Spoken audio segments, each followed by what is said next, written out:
Bon dia a tothom. Avui vinc a parlar-vos d'aquesta novel·la d'aquí, El mecanoscrit del segon origen, de Manuel de Pedrolo, una de les obres de ciència-ficció més importants i més reveladores de tota la història de la literatura en català.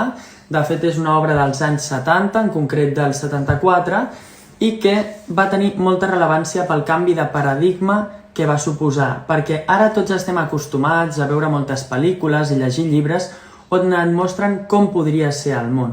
Però és que en aquell moment no era tan normal ni havia hagut tanta quantitat de literatura sobre el tema.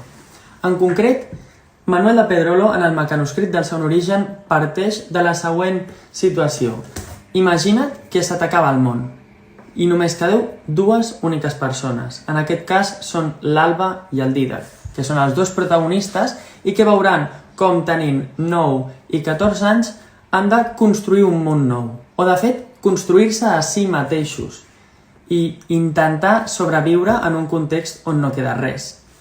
A partir d'aquí es desenvolupa tota la història i no vull fer spoilers, però puc dir que és bastant interessant.